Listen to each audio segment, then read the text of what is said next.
노벨브라이트는 2013년 9월 13일에 결성된 일본의 록밴드로 보컬의 타케나카 유다이, 기타의 야마다 카이토와 오키 소지로, 드럼의 네기, 베이스의 케이고까지 총 5인 체제로 이루어져 있죠. 노벨브라이트라는 밴드명은 당신의 빛이 되길이라는 뜻으로 이렇게만 보면 굉장히 멋진 뜻이지만 사실 이름을 지었던 유다이는 줄였을 때 꼭 노브라라는 이름이 되었으면 해서 찾다가 지금의 밴드명이 된 거라고 하죠. 초기에 노벨브라이트는 워너크록 카피밴드로 활동을 시작하며 결성되었다고 하는데요. 그때는 보컬인 유다이를 제외하고는 모든 멤버가 다 달랐었다고 하죠. 노벨브라이트는 전신이 워너크록 카피밴드였기에 그 영향을 꽤나 받았다고 하는데요. 이외에도 콜드플레이, 메탈리카 등 많은 록밴드의 영향을 받았다고 하죠. 노벨브라이트의 대표곡이라 한다면 당연히 월킹 위드 유를 뽑을 수 있는데요. 이 곡은 일본 레코드 협회에 스트리밍 플래티넘 등급을 인정받았고 현재 뮤비 조회수 6천만 회가 넘어간 J-POP 유명 곡 중에 하나이죠.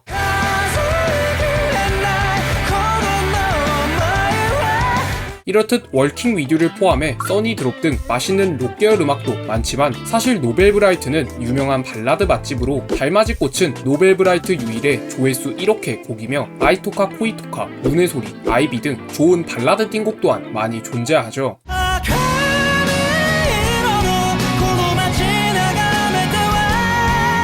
여담이지만 방금 말한 아이비는 유다이가 작년 내한 당시 자신이 소중히 여긴다고 밝힌 곡 중에 하나로 과거 유다이가 도쿄로와 처음 생긴 절친에게 언젠가 결혼식 때는 유다이가 노래해줘 라는 약속을 지키고 깜짝 선물로 이 곡을 준 것이라고 하며 그렇게 뮤비 또한 그 절친분의 결혼식 영상으로 되어 있죠.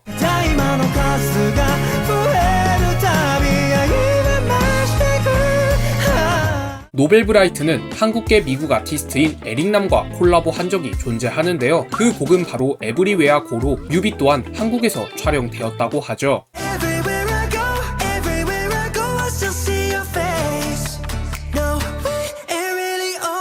보컬인 타케나카 유다이는 당연지사 노브라의 중심 멤버이자 멤버들 중 가장 대중적으로도 알려져 있는 사람으로 일본 예능이나 타 방송에 많이 출연하시는데요. 그래서 그런지 과거 밴드 홍보 목적으로 만든 유다이의 유튜브 채널은 현재 노벨브라이트 공식 유튜브 채널보다 구독자 수가 높답니다. 유다이는 고딩 때부터 길거리 라이브를 시작했기에 첫 고등학교는 자퇴였다고 하는데요. 하지만 후에 아보시 고등학교 통신제 과정에 편입한 뒤 졸업까지 했다고 하죠. 유다이는 휘파람을 굉장히 잘 부는 걸로 유명한데요. 2006년에 전국대회 3위까지 했었고 그렇게 계속 도전하다 2009년에는 얼마나 잘 부르는지 세계 휘파람 대회 우승을 해버렸고 그러한 경력을 이용해 23년에는 휘파람 단독 콘서트를 진행하기도 했었죠. 유다이는 최근 한국 프로그램 현역가왕의 일본 버전인 현역가왕 재팬에 참가했었는데요. 첫 곡 달맞이 꽃에서는 비록 긴장을 해 인트로에서 음정이 안 맞았지만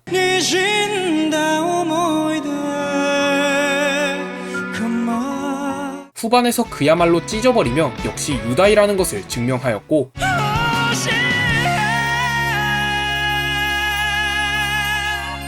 이후의 공연에서도 계속 찢는 걸 반복하다 결승에서 인연이 깊은 프리텐더를 부르며 결국 우승을 거머쥐었죠.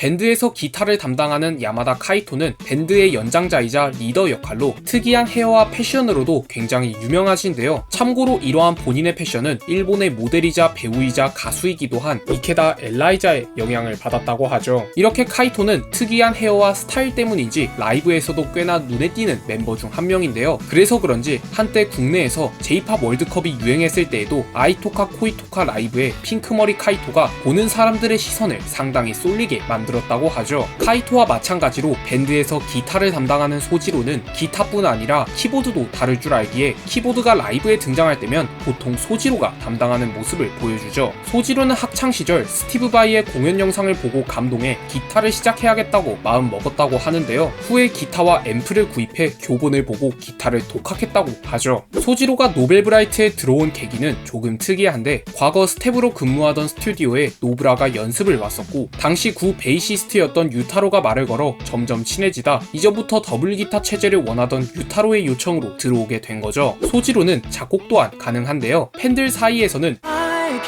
라고 불리는 삶과 친애하는 너에게 또한 소지로가 만든 곡으로 인생 첫 작곡이었다고 하죠. 케이고는 밴드에서 베이스와 비주얼을 담당하고 있는 인물로 특이하게도 처음에는 기타를 배우려 했지만 너무 어려워 드럼으로 악기를 입문했다 하며 과거 중2부터 고1까지는 비주얼을 앞세운 카피밴드로 활동했다고 하는데요. 노브라에 가입한 계기는 과거 고딩 때 활동하던 밴드에서 노브라와의 합동 공연이 계기로 후에 유다이랑 개인적으로 만날 정도로 친해졌고 나중에 공석이었던 베이시스트를 권유받아 들어오게 되었다고 하죠. 케이고는 본인이 대표로 있는 패션 브랜드를 운영하고 있는데요. 이름은 크로노이즘으로 본인이 디자인과 모델을 전부 담당하고 있죠. 케이고는 딱 보면 알 수 있듯 상당한 외모의 소유자로 직접 실물을 본다면 세상이 불공평한 걸 느낄 수 있을 정도인데요. 케이고를 본 다른 사람들 또한 그렇게 느끼는지 유튜브에 노벨브라이트를 검색하면 연관 검색어에 노벨브라이트 케이고가 뜨는 걸 알 수 있답니다. 밴드에서 드럼을 담당하는 내기는 유다이와 고딩 시절부터 알고 지낸 사이로 계속 유다이에게서 밴드를 하자는 제안이 왔지만 거절했다고 하는데요. 하지만 2017년에 노브라에 합류하며 현재까지 활동하고 있죠. 내기라고 하면 당연히 보컬이 유명한데요. 특히나 달맞이 꽃의 커버는 원곡보다 더한 호소력에 마음이 울리며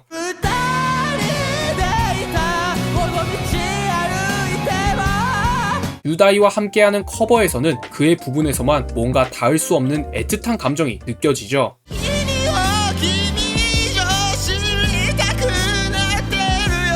여담이지만 내기는 일본어로 채소 파를 뜻하기도 해서 내한 왔었을 때는 자신은 냄새 안 난다며 직접 언어 유희를 하기도 했었죠. 노벨브라이트는 공연에서 팬 서비스가 엄청난 걸로 또 유명한데요. 가장 유명한 월킹 위드의 라이브 영상만 봐도 정말 낭만 그 자체이며 작년 내한에서는 멤버들이 무대 아래로 내려와 팬 서비스를 해주었고 유다이는 생일이라는 팬에게 노래까지 불러주었었죠. 노벨브라이트는 한국을 굉장히 사랑하는 밴드로도 유명한데요. 23년에 단독 공연을 시작으로 24년에는 무려 버스킹 2번에 단독 내한 1번으로 총 3번이나 왔으며 올해 또한 10월 11일 서울 종합운동장 실내 체육관에서 내한을 할 예정이죠.